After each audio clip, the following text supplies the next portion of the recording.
Something surfaced at the end of January, a leaked interview between Jeffrey Epstein and Steve Bannon, tied to the latest Department of Justice document drop.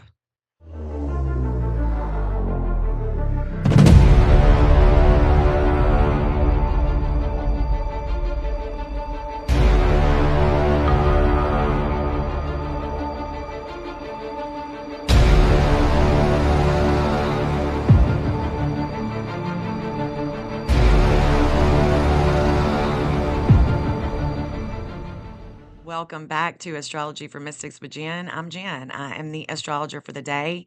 We are going to be discussing Jeffrey Epstein. And I want to be very clear from the beginning that this video isn't about gossip. It's not about speculation or sensationalism because something caught my attention with what just surfaced with the DOJ drop. Astrologically, we are sitting on exact degrees that describe power being exposed through conversation. I saw this last night and everything just clicked. When I talk about astrology, I'm not talking about vague energy. I work in degrees. Degrees matter in the state of matter, and degrees are where things become physical. They're pressure points. They are where information changes state from hidden to visible, from potential into matter. So when something hits a degree in a natal chart, it doesn't stay theoretical. It shows up in real life. The prediction part is where it gets hard. Right now, the asteroid Hygeia has just moved over Jeffrey Epstein's Vulcanus in Gemini in the seventh house, depending on which time of birth you use. Gemini rules conversations, interviews, recordings, information. The seventh house is one on one exchanges with another person. Vulcanus is compressed power. Hygeia is exposure, purification, and the health of a system. So, astrologically, this describes power being cleaned out through dialogue. A leak interview is not random, it's literally showing up in the astrology. Now, something important happens in that Steve Bannon interview. Epstein contradicts himself quite a few times. He dismisses astrology, he downplays it. And that matters because when someone publicly minimizes something that they privately engage with, that's telling, especially when the documents say otherwise. So let's put this more into perspective. Let's ground this. Jeffrey Epstein worked with mathematics. He taught physics and mathematics at the prestigious Dalton School in New York City from 1974 to 1976. But here's the kicker. He was hired without a college degree by headmaster Donald Barr. And that alone should tell everybody something. He wasn't valued for his credentials. He was valued for how he thought. From there, he moves into finance. He worked with JP Morgan, embedded himself with elite financial networks like Rockefellers. These are people who think in systems, cycles, timing, probability. So when I searched the release files and typed in one word, astrology, I discovered that Epstein used the tool of astrology, and it didn't surprise me at all. Because when astrology is read correctly, it isn't a belief, it's a language, it's an art, it's a timing tool. And it's a great timing tool to use for the markets. And then here we are with the documentation. The Department of Justice files confirmed that Epstein obtained a full astrological birth chart report for Karyna Shuliak, a woman who became central in his final years. And that's not casual. You don't commission a natal chart unless you're trying to understand someone's psychology, the timing, and trajectory. This wasn't a symbolic interest, it had real world consequences. Because 2 days before his death, Epstein signed his will. In it, Karyna was named a primary beneficiary, $50 million, his private island, properties in New York and Paris, and a 33-carat diamond ring intended for marriage. And this ring matters. That number has long standing symbolic meaning in esoteric and secret society traditions. often associated with mastery, culmination, and elite status. And hey, I'm not telling you what to believe. I'm just saying that this island is significant because the blue and white striped structure, often called the quote, temple, end quote, has been publicly speculated about for years. It features a gold colored dome, what appear to be celestial or sundial style markers. Architectural elements many observers believe align with astronomical or symbolic design.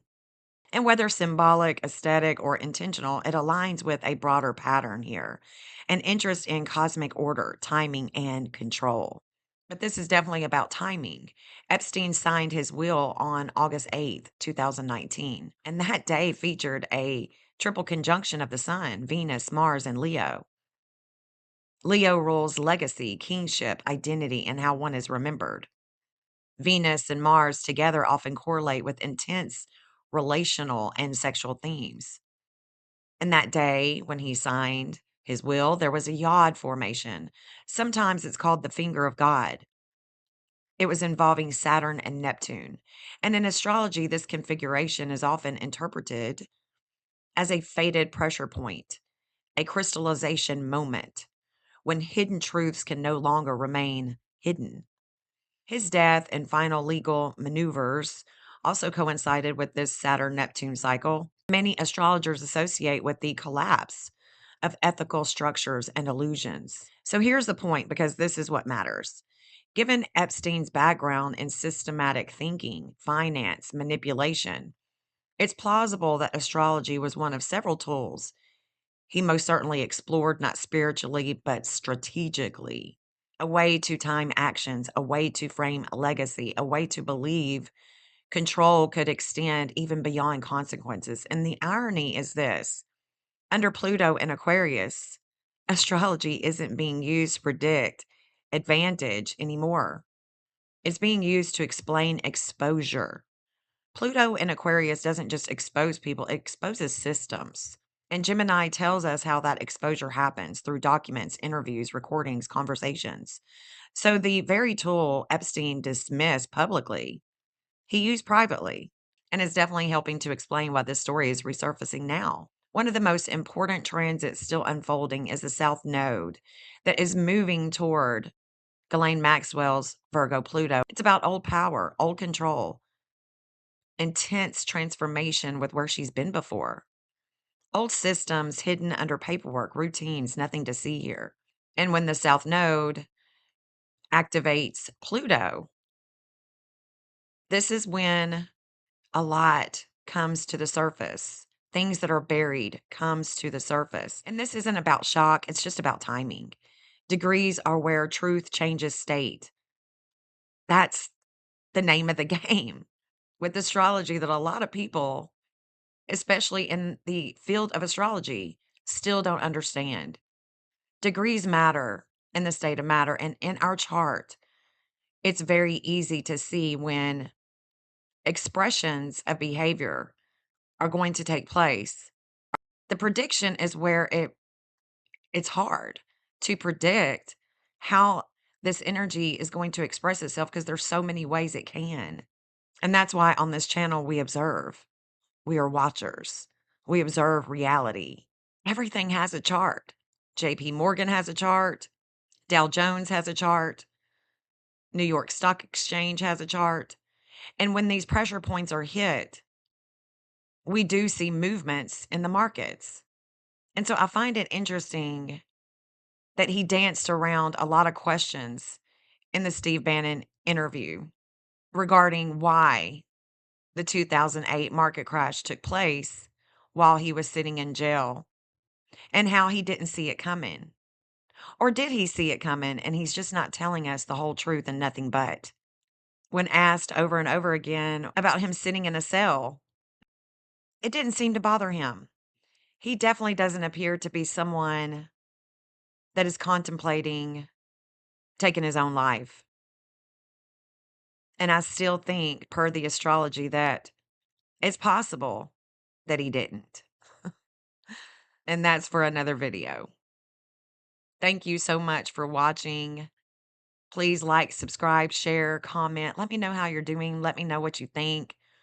And until my next video, guys, peace out.